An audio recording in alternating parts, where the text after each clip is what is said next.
पे आरोप लगा रही है कि बीजेपी 10 साल क्या काम किया है, कुछ नहीं किया है। कैसे इसको आप देख रहे हैं? बिहार में सारी सच्चाई पता चल गई है। बिहार में पिछले 10 वर्षों में जितना भी डेवलपमेंट हुआ है, जितना भी विकास हुआ है, उसका 80% से ज़्यादा विकास केंद्र सरकार के कारणों से ही हुआ है।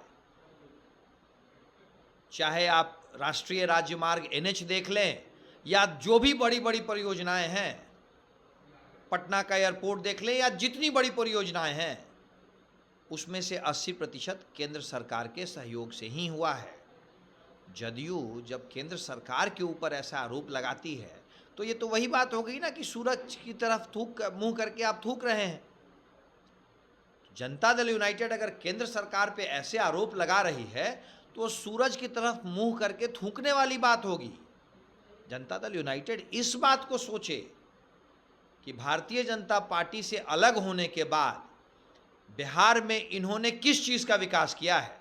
भारतीय जनता पार्टी से जब ये अलग हुए, जब महागठबंधन की सरकार बनी, उसके बाद बिहार में सिर्फ और सिर्फ एक उद्योग बढ़ा है, अपराध का उद्योग।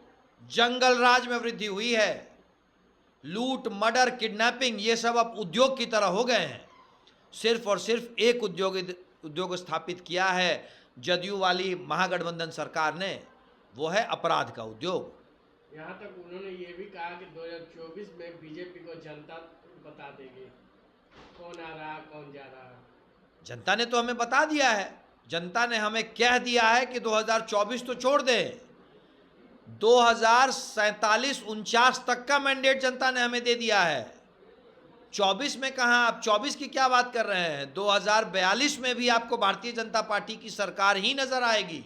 निश्चिंत रहें, तुष्टीकरण की राजनीति हमारा काम नहीं है, ये काम है जदयू और राजद का। हमारा काम है संतुष्टीकरण की राजनीति।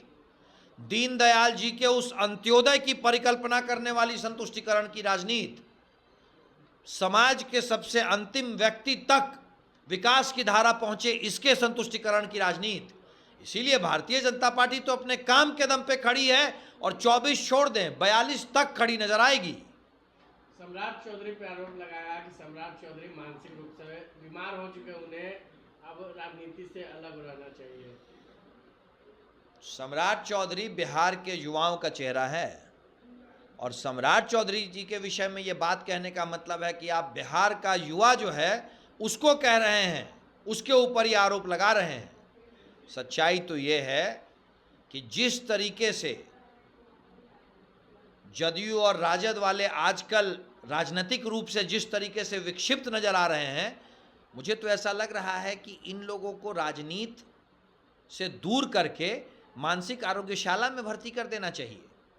क्योंकि जिस तरीके की बातें जदयू के कुछ नेता और राजद के कुछ तथाकथित नेता कर रहे हैं, उससे तो ऐसा ही महसूस हो रहा है कि सरकार जाने के सदमे से, जो ये डर है कि सरकार चली जाएगी, इसके सदमे से इनका मानसिक संतुलन बिगड़ गया है।